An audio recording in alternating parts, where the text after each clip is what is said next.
우리 선조들이 참 귀하고 아름다운 유산들을 많이 남겨주셨습니다. 생활 속에서 또 삶 속에서 살아가면서 우리에게 힘이 되고 또 깨달음이 되는 여러 가지들을 많이 후손들에게 물려주었는데, 어느 때는 젊은 날에는 그게 잘 이해가 안 되는 것도 있었는데 지나가다 보면 이래서 그랬구나 하고 다 깨닫게 됩니다. 그 중에 뭐 많이 있겠지만 이런 얘기들이 있죠. 생이 긴 것 같아도 화살같이 지나가니까 하루하루를 아껴서 살거라 하는 얘기. 이런 얘기들은 우리가 참 많이 들었던 그런 말씀입니다. 어른들은 이런 얘기를 많이 해요. 젊은이들에게. 뭐 비슷한 얘기들도 많죠. 시간이 금이다. 시간이 뭐 돈이다. 이런 얘기부터 오늘이라는 이 시간이 최고의 선물이다. 그래서 귀하게 사용하라. 뭐 이런 얘기들 등등 많이 있는데 그게 젊은 날에는 잘 안 들립니다. 그러다가 이제 세월이 흐르고 어느덧 이렇게 중년을 넘어 노년으로 접어들게 되면 어느덧 그때 그러셨지. 이게 그거였구나 하고 깊은 깨달음을 얻게 되고, 이게 진짜 명언이었구나. 이런 생각들이 들곤 합니다. 왜 그런 것들 중에 이런 얘기도 있죠. 남에게는 따뜻하게 하고 자기에게는 냉철하게 해라. 이게 이제 남에게 잘 관대하게 하고 자기에게는 아주 차갑게 그렇게 해라라는 이야기이죠. 되게 쉬워 보여도 결코 쉽지가 않습니다. 보통 거꾸로가 되게 쉽죠. 나에게는 내가 되게 관대하고 남에게는 이렇게 박대하기가 쉽게 되지, 거꾸로가 참 만만하지가 않습니다. 외유내강이라는 사자성어 아시죠? 예, 밖으로는 부드럽게 안으로는 강한 자아를 가진 그러한 뜻 있지 않습니까? 이런 것들이 개인적인 인격 속에서 자리 잡는다가 그게 만만하지는 않죠. 예, 그게 쉽지 않습니다. 근데 외유내강 같이 뭔가 서로 부딪히는 속성들에 대한 그런 언어 중에 이 비슷한 영성적인 말씀이 오늘 본문입니다. 뱀같이 지혜롭고 비둘기같이 순결하라. 어울릴 수 없는 속성인데 이것이 같이 균형 잡히게 하라라는 그런 주님의 말씀이죠. 오늘은 우리가 주님께서 이 말씀을 제자들에게 어떤 배경 속에서 하셨는지를 우리가 살펴보고, 그래서 오늘날 우리에게 이 정말 여전히 세상 속에서 현실 속에서 살아가는 우리에게 이 말씀을 어떻게 적용시켜야 할지 같이 살펴보면서 여러분 모두에게 은혜의 시간이 되시기를 축복합니다.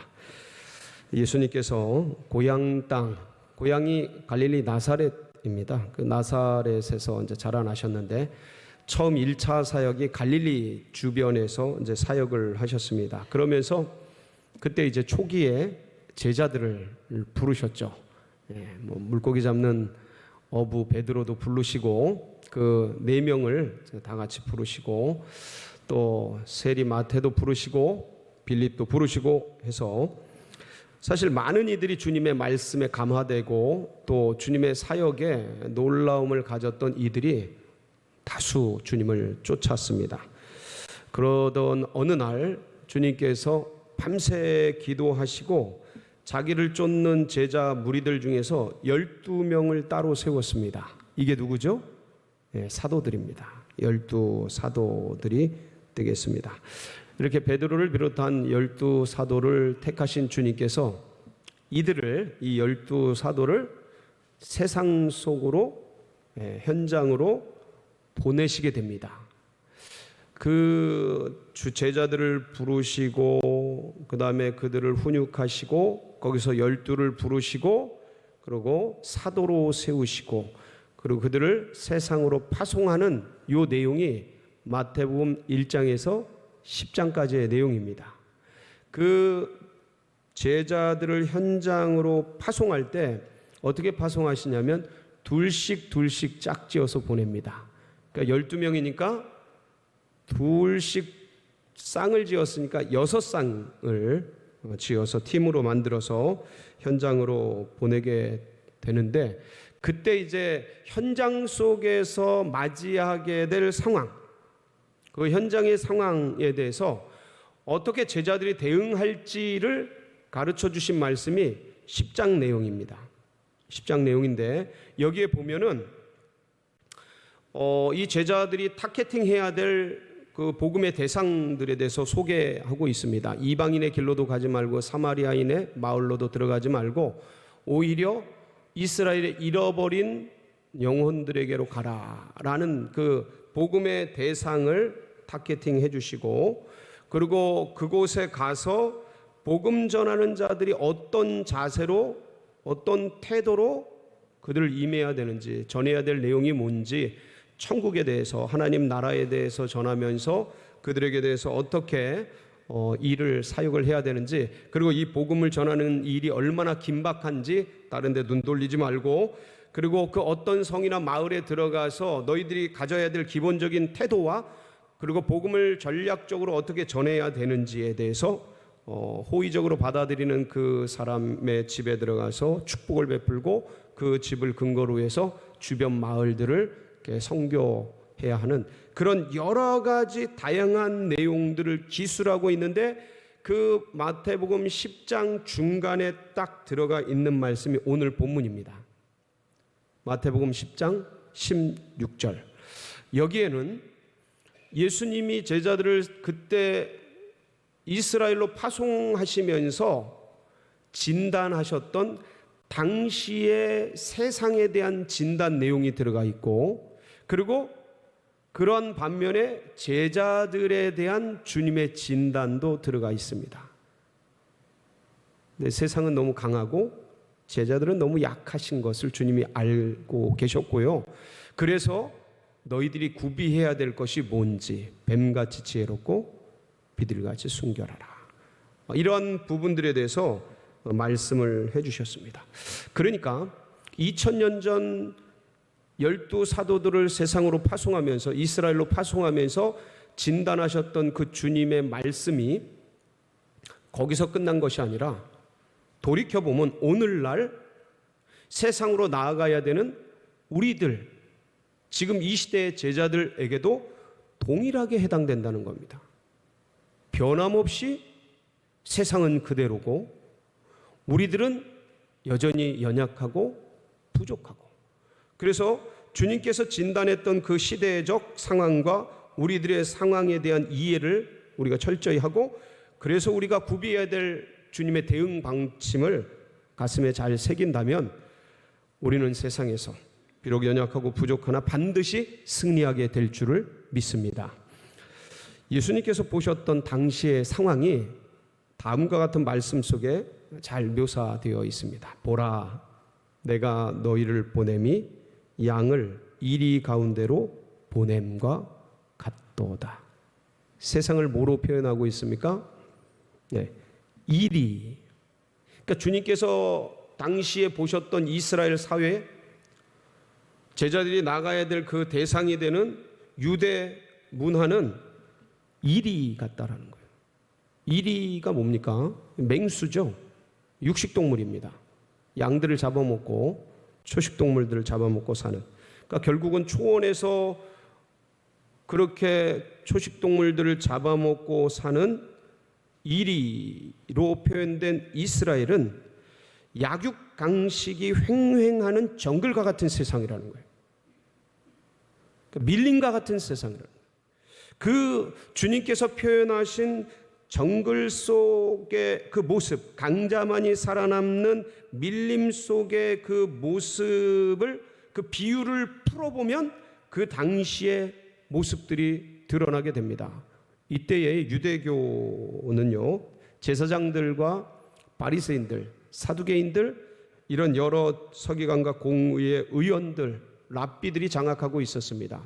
그런데 이때 이스라엘은요, 로마의 식민 지배를 받고 있었죠. 이런 종교 권력을 부여잡은 이들은 이스라엘을 식민 지배하고 있던 로마 정치가들, 권력가들과 결탁을 맺고 군인들과 협력을 맺은 채 율법과 성전 체제를 중심으로 선량한 백성들의 고혈을 빨고 있었습니다. 억압하고 있었어요. 내리누르고 있었지요. 그래서 이 당시 이스라엘 백성들 대부분은 굉장히 피폐했습니다. 특별히 BC 586년 이스라엘은 바벨론에 의해 멸망한 이후 예수님이 오시는 그때까지 잠깐의 독립 빼놓고는 거의 500년간을 타국에 의해 식민 지배를 받아왔습니다. 그냥 갈릴리 나사렛 촌부 출신의 목수의 아들이었어요. 그 스펙이라는 게 형편없었어요. 배운 게 없어요. 가방끈이 없어요. 무학이에요, 무학. 예, 지금 이런 사람이 나타나서 재림에 오셔도 아마 믿기 힘들 겁니다. 받아들이기 힘들 겁니다.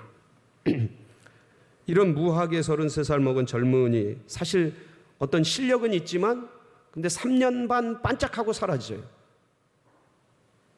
그러니까 이런 분을 이 제자들이 그리고 3년 뒤에 어떻게 될 줄도 모른 채 전해야 되는 거예요. 유대교는 견고한 진을 설치하고 있었어요. 그 자신들을 방해하고 어렵게 하는 그런 모든 것들은 다 제거하는 그런 강력한 진을 형성하고, 그래서 제자들이 예수님을 메시아로 전할 때 엄청난 장애와 어떤 겁박과 위협과 대단히 두려운 그런 일들, 사실 죽이고 모함하고 이런 걸 서슴지 않을 그런 세상이 유대였습니다. 그런데 여기에서 뭐를 해야 되냐면 가서 복음을 전해야 되는 거예요. 그러니까 이게 쉽지 않은 일인 거였습니다.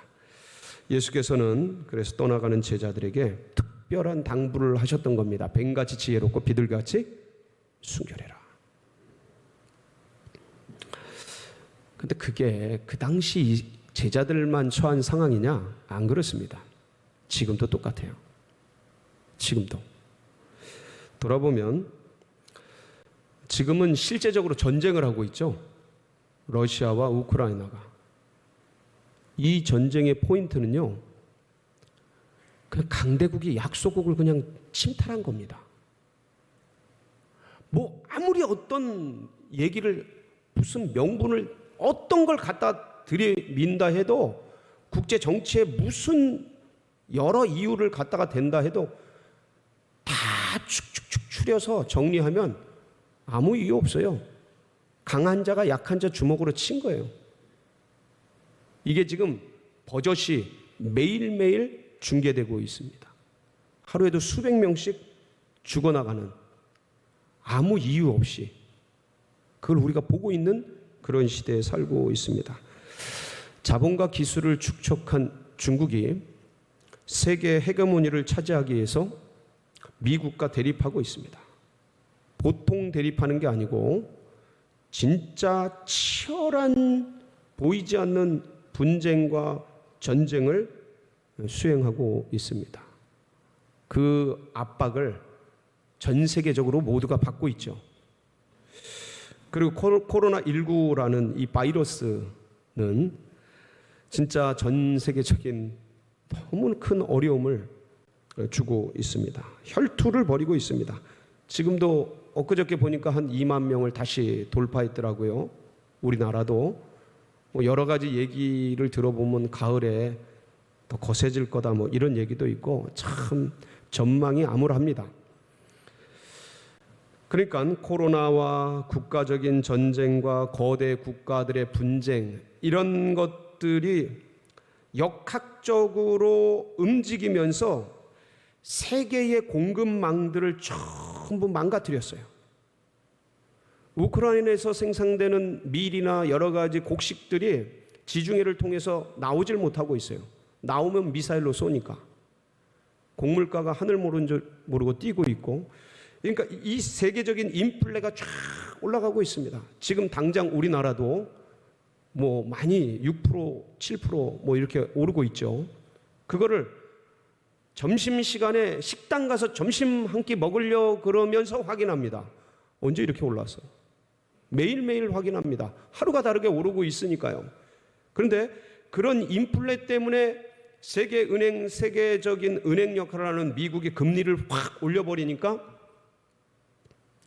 이젠 또 경기 침체, 그걸 두려워하는 그런 일들이 일어나고 있어요. 아래 공포라고 해서. 그러니까 보세요. 세계적인 인플레, 거기다 같이 오는 경기 침체, 전쟁, 코로나 바이러스, 수많은 것들이 밀려오는 그 밑바닥에 기독교에 대한 비호감이, 그 거북스러움이 표면화되고 있는 이 시대에 우리가 살고 있습니다. 놀랍게도 그 모든 제가 지금 열거한 그 여러 세계의 현상 밑바닥에 기독교에 대한 거북스러움, 비호감, 이거를 깔고 이게 표면화되는 그런 상황 속에 우리가 던져져 있다. 그러니까 외교적으로, 정치적으로, 경제적으로, 영적인 다방면에 굉장히 불안스러운 세상 속에 우리가 던져져 있는데, 이 모든 결과값은 뭐냐면 강한 자만 살아남는다. 정글과 밀림 같은 세계 속에 우리가 던져져 있다라는 겁니다. 그러니까 그때 예수님 시대나 지금이나 믿음의 백성들에게는 달라진 것이 없습니다.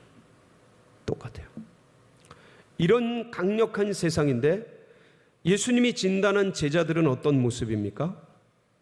내가 너희를 보냄이 이리 가운데 양을 보냄과 같도다. 양 같은. 여러분, 양을 한번 생각해 보세요. 양을 떠올려 보세요. 하얗고 복실복실한 귀여운 양. 참 생각하면 이쁜데, 얘가 이제 세상 속에서 이렇게 던져져서 살아간다고 생각하면 이렇게 어떻게 이런 존재가 살 수 있나 싶을 정도로 약한 존재가 양입니다. 양은요, 공격 무기가 없습니다. 에이, 목사님, 양도 멋있는 뿔이 있는데요. 멋있는 거예요. 관상용입니다. 다른 짐승하고 싸우는 도구가 아니에요. 자기들끼리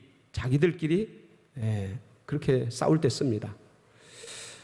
그러니까 다른 존재랑 싸우는 게 아니에요. 그거는.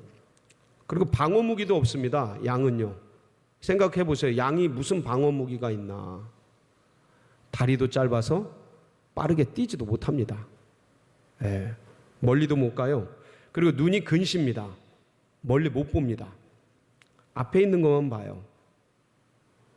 그리고 얘가 살이 많아가지고 쓰러지면 못 일어납니다. 이렇게 발버둥 치다가 죽어요. 누가 이렇게 일으켜주지 않으면. 그러니까 굉장히 미약한 존재입니다. 혼자 어떻게 뚫고 갈 수가 없는 거예요. 멀리 갈 수도 없고. 그런 게 제자들이라는 거예요.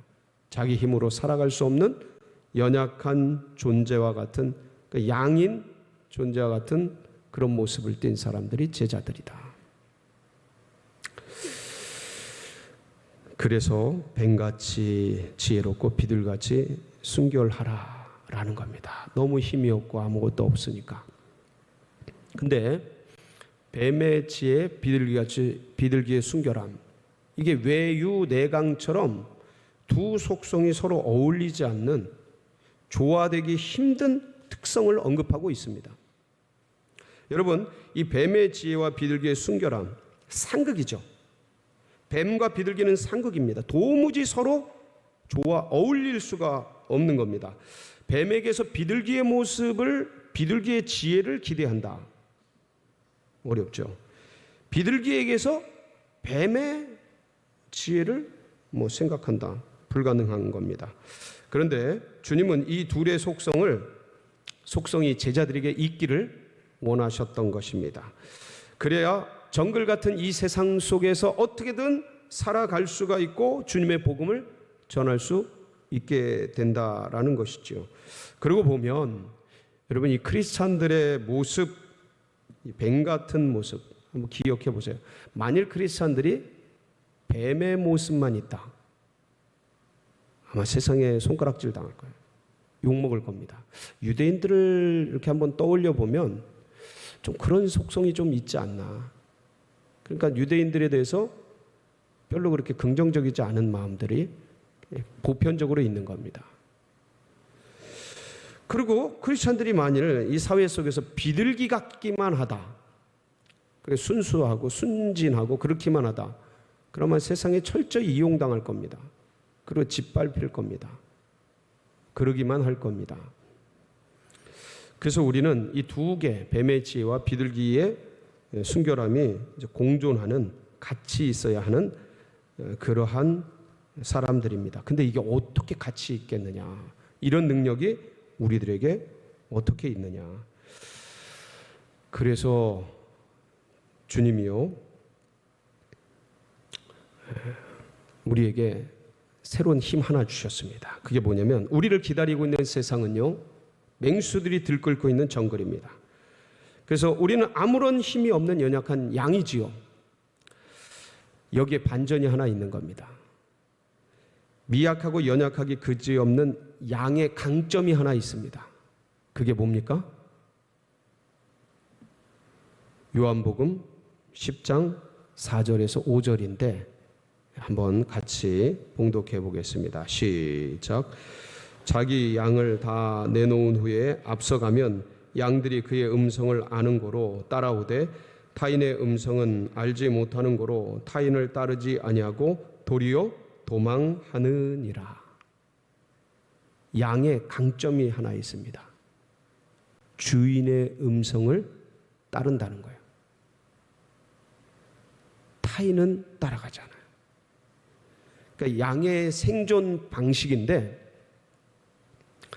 양이 자기 힘으로는 살 수 없는 존재니까, 공격 무기 없지, 방어 무기 없지, 아무것도 없으니까, 넘어지면 죽지, 다리는 짧지, 눈은 안 보이지. 그러니까 이 양이 가지고 있는 좋은 습성이 있는데 주인의 음성을 따라간다는 거예요. 이 말씀을 하고 있는 제자들을 양으로 비유하고 있는 이 말씀의 주인이 누구십니까? 예수 그리스도죠. 바로 여기에, 바로 이 지점에, 정글 같은, 밀림 같은 이 세상 속에서, 이리가 들끓고 있는 이 사회 속에서 여기를 돌파해서 살아내고 역전시킬 수 있는 비밀이 있는 거예요. 주인의 음성을 따라가는 거예요. 뱀의 지혜, 뱀같이 지혜로 하라. 여러분, 최고의 지혜자가 누구십니까?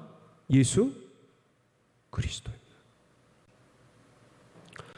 그분께 묻고 듣고 순종하면서 그 길을 따라가는 게 최고의 지혜예요. 인간의 어떤 지성이나 이성이나 그것이 이 세상을 살아갈 그 무엇이 최고냐? 그게 아니에요. 주님께 묻고 듣고 순종하며 그분이 말씀해 주시는 것을 따라가는 것, 그게 그 양에게는 최고의 지혜다. 그거야말로 뱀의 지혜다. 여러분, 거룩하고 깨끗하고 순결한 영, 최고의 거룩한 영이 어떤 영입니까? 성령이에요. 성령의 음성을 따라 살 때 가장 순결하고 깨끗한 삶을 살 수 있게 되는 것이죠. 그러니까 뱀같이 지혜롭고 비둘기같이 순결한 삶은 하나를 말씀하고 있는 거예요. 주의 음성을 따라 살아라. 그게 이 정글 같고 밀림 같은 강자들이 우글대고 있는, 센 자들이 살아남는 이 세상 속에서 순진하고 아무것도 할 수 없는 연약한 양이 살아남고 주의 복음을 전하고 축복의 통로로 쓰임받는 유일한 길입니다. 사랑하는 성도 여러분, 주님이 진단이 틀리지를 않습니다. 우리가 뭐를 할 수 있겠습니까? 연약하기 그지없습니다. 죄 하나도 버텨내기 힘든 그런 삶이 아니겠습니까? 세상은 너무 세요. 세상 신은 너무 강력한 것 같아요. 정사와 권세와 세상의 어둠의 주관자들과 하늘에 있는 악한 영들, 그들이 쳐놓은 이 세상의 견고한 진들은 사실 알면 알수록 버거워요. 이걸 어떡하지? 오히려 낭망하기 쉬워요. 근데 이 모든 거를 이 강력한 정글 같은 세상 속에서 이겨낼 수 있는 유일한 힘과 지혜가 있습니다. 주의 음성을 따라 사는 겁니다. 여러분, 이 한 주간도 주님께 묻고 듣고 순종하면서 성령의 음성을 따라 사는 복된 주간이 되시기를 축복합니다. 우리 같이 기도하시겠습니다.